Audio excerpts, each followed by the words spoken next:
eu pretendo, ao longo desse curso, fazer com que você, e esse aqui é o olhar que a gente tem que abrir nesse primeiro momento, fazer com que você ganhe um olho, um olhar diante da realidade, diante da natureza, diante da tua existência, da existência daqueles que convivem contigo.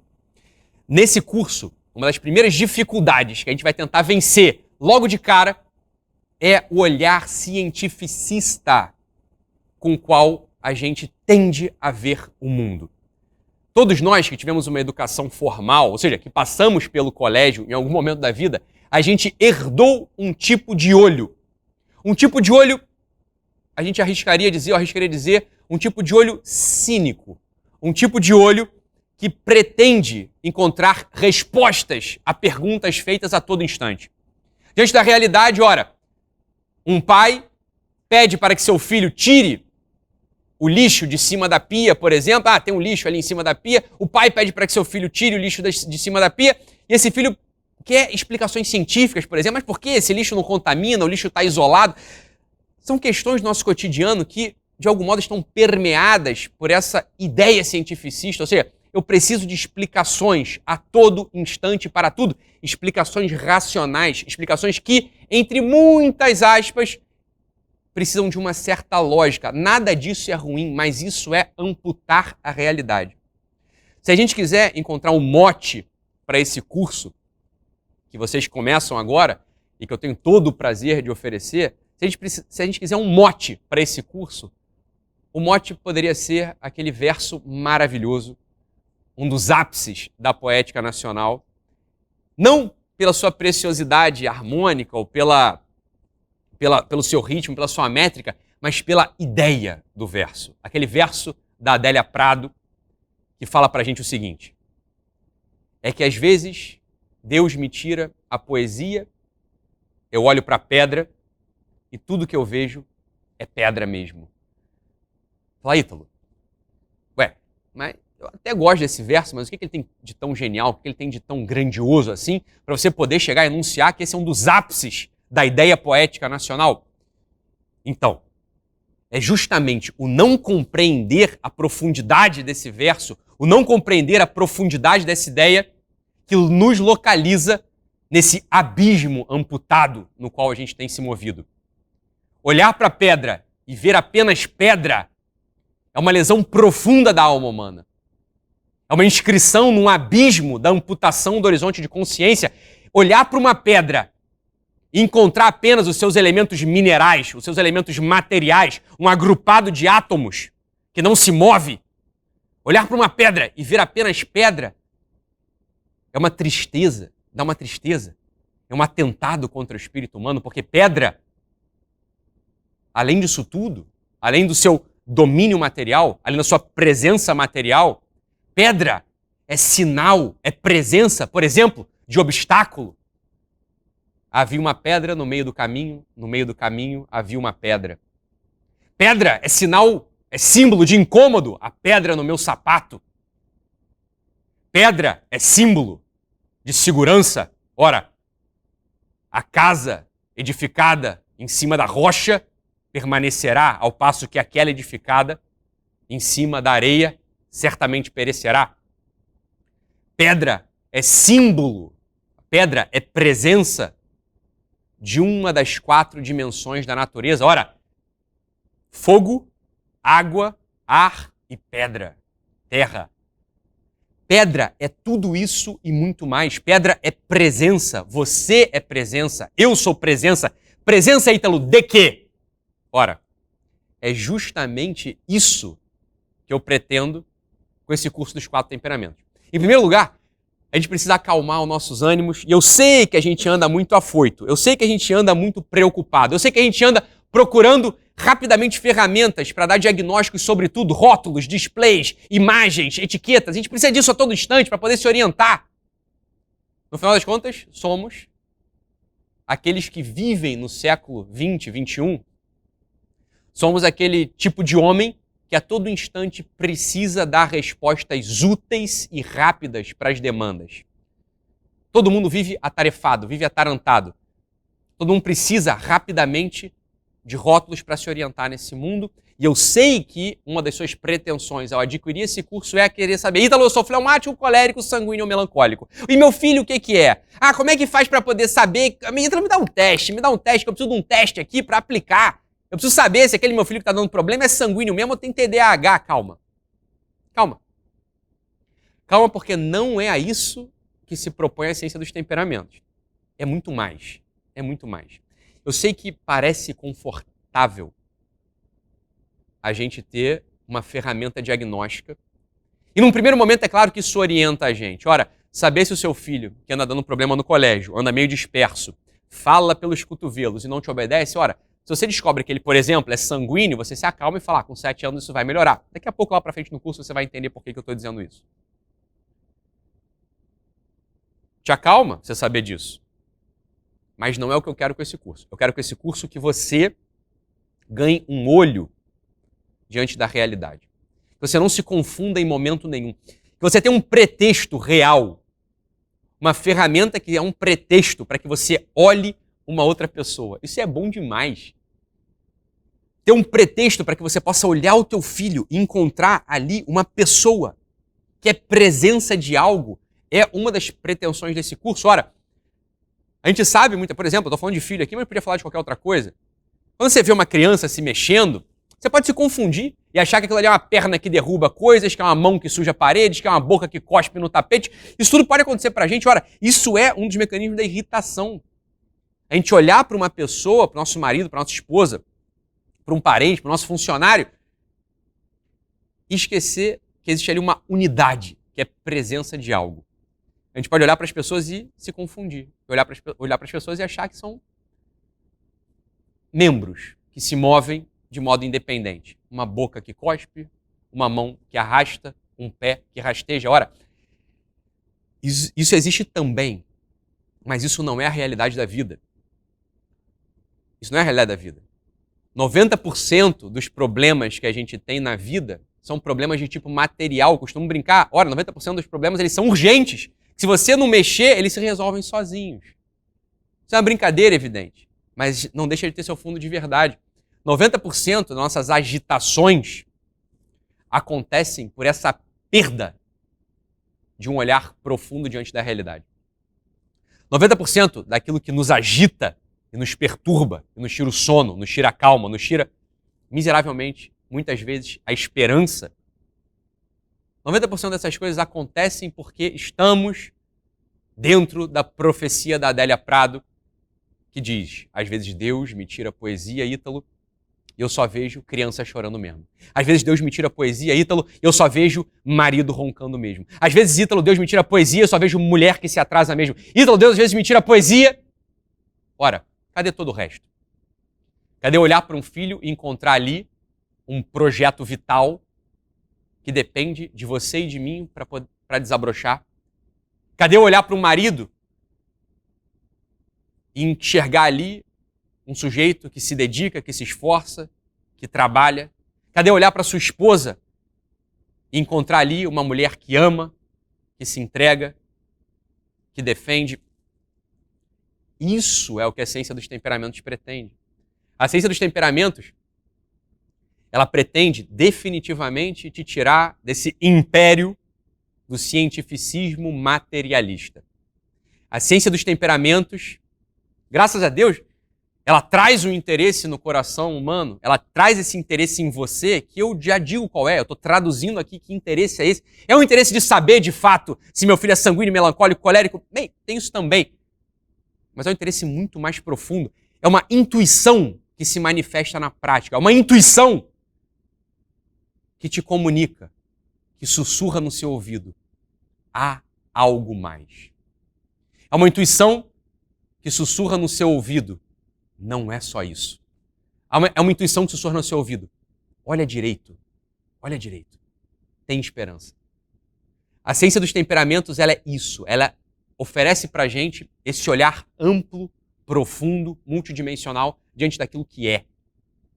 E tudo isso que parece poesia, é poesia mesmo. Essa é a grande maravilha dessa ciência. É poético.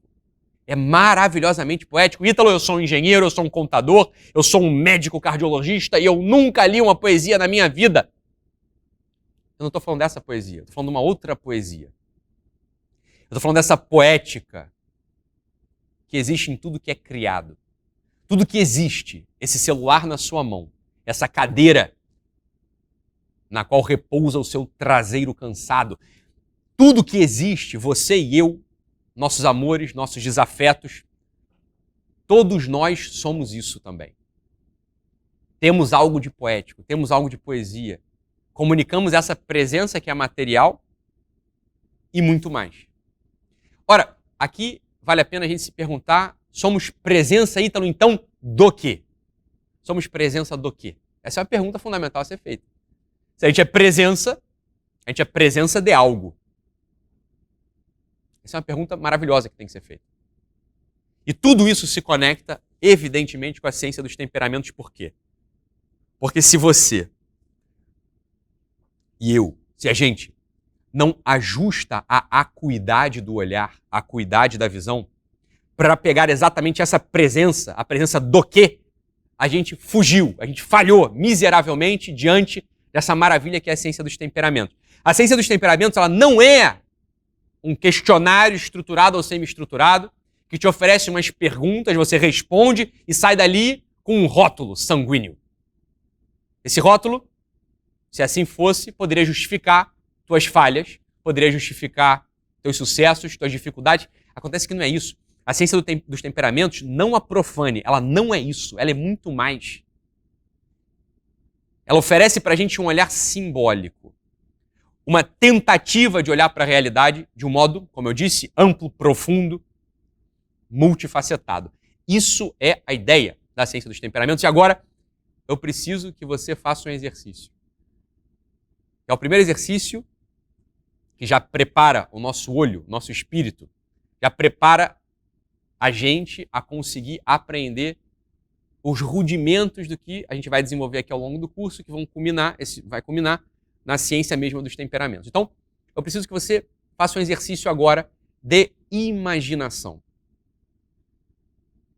Imagine que você, e aqui não precisa ter vergonha de nada, só temos você e eu aqui, né, no seu quarto, você aí com seu celularzinho na mão, sentadinho, espero que esteja sentado num lugar digno, né, não esteja usando o seu tempo aí de necessidades fisiológicas para me ver.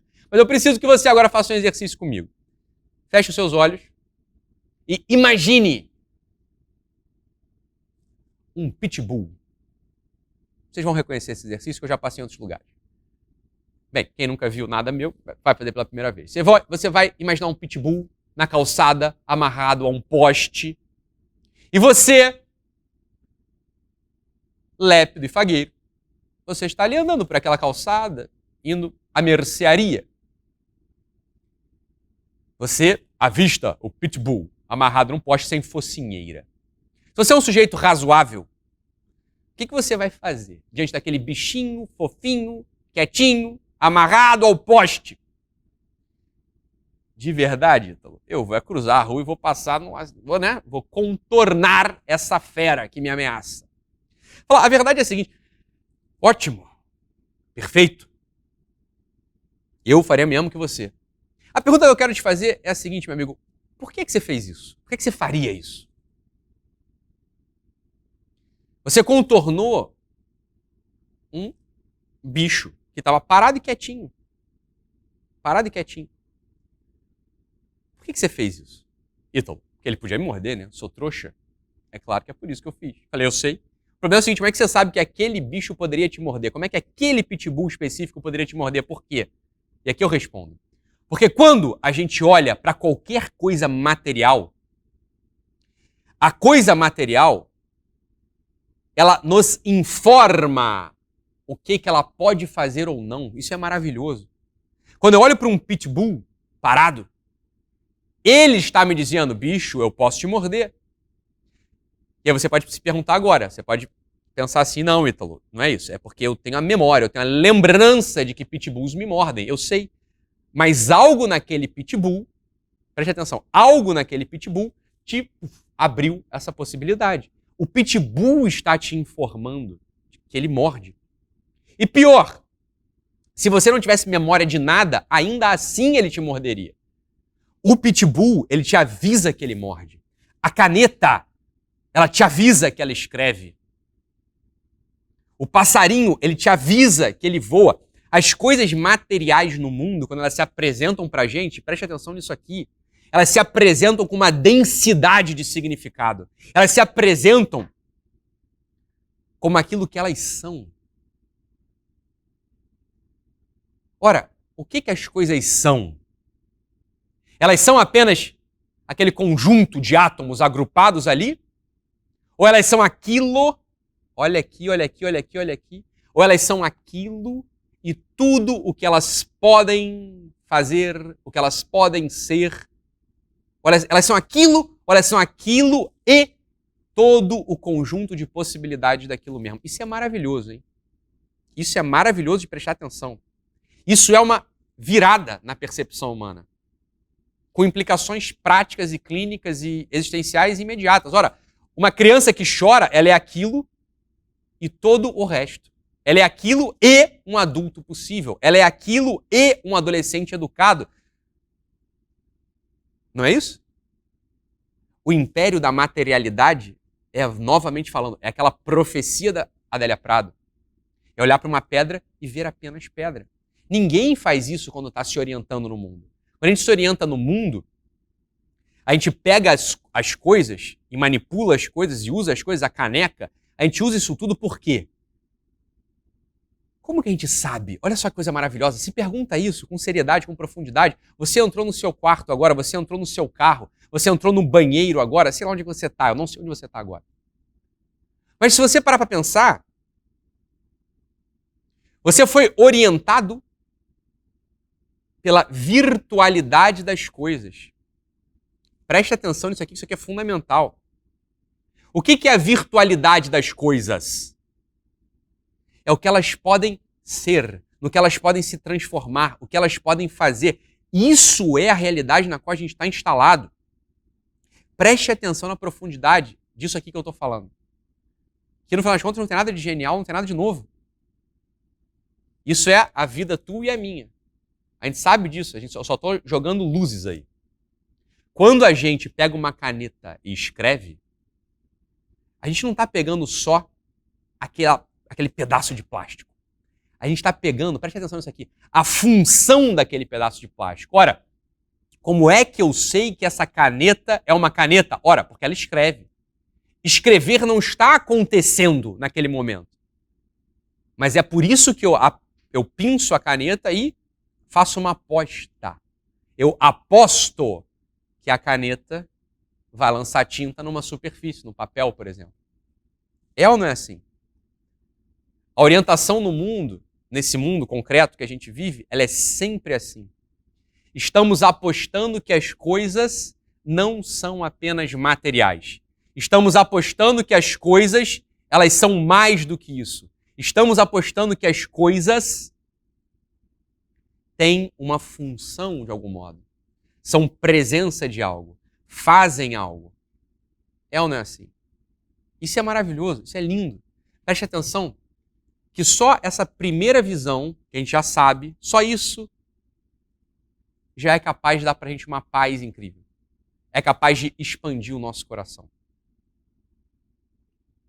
É capaz de fazer com que a gente olhe para a realidade e, de algum modo, naqueles momentos de maior tribulação, naqueles momentos, sei lá, de uma dificuldade financeira, uma dificuldade familiar, uma dificuldade com o filho, uma dificuldade amorosa, faça com que a gente, só essa visão faz com que a gente possa expandir, transcender. Falar, eu sei, as coisas estão assim, mas elas são mais do que isso. Ao mesmo tempo que uma alegria, um sucesso, uma riqueza, também não pode perturbar o nosso espírito no sentido de cristalizar-nos ali naquilo. Isso é só matéria, vai passar, não faz diferença. Preste atenção, existe uma outra dimensão, existe um outro lugar no qual acontece a nossa história, no qual acontece a nossa vida. Um lugar que não é material. Para pensar em você, na tua história, em você e em mim. É uma pergunta dessas terríveis, né, que eu vou fazer agora, mas quem é você? É uma pergunta terrível. Eu queria que você... Estamos só nós dois aqui. Estou só eu e você nessa tela.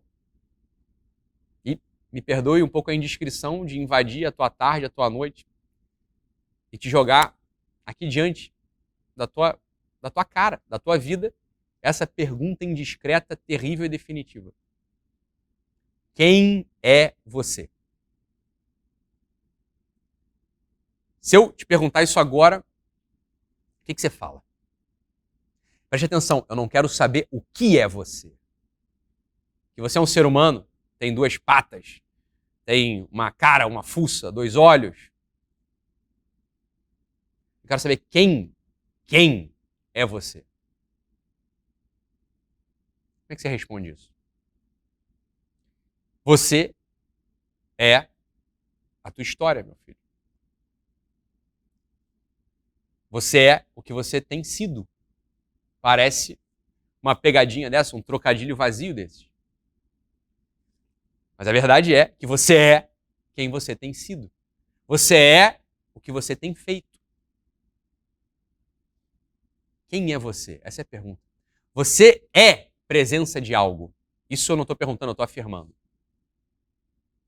E onde aparece esse quem? Que é uma pergunta definitiva. Onde aparece esse quem? Onde está?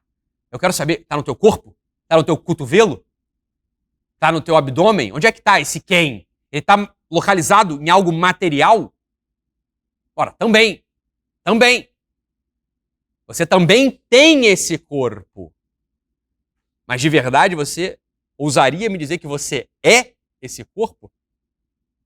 Olhando para esse corpo, eu consigo dizer claramente quem é Mariana, quem é Joana, quem é Kátia, quem é Pedro?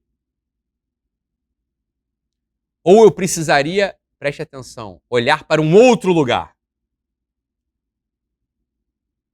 Um lugar oculto. Um lugar instalado dentro de você e apenas de você, dentro do seu coração. A verdade é que esse quem, ele de algum modo, ele é inacessível a qualquer um que conviva com a gente, porque o nosso quem total, o nosso quem eu sou, ele pode ser conhecido, se não por Deus, plenamente, e parcialmente por você. Pelos demais, a gente já complicou a guerra. Porque se o quem é narrativo, se o quem é história, ora, onde está a história da tua vida? A história da tua vida está diante daquele observador onisciente, que vulgarmente as religiões chamam de Deus, mas eu aqui estou falando por outro aspecto. Você tem uma história, não é assim? Desde o diazinho que você era um bebezinho, desde o 01. O primeiro dia 01 da tua vida. Você tem uma história contada. Uma história que ela é contada. É ali que está o teu quem. É esse o centro agente da tua vida. É aí que está a história.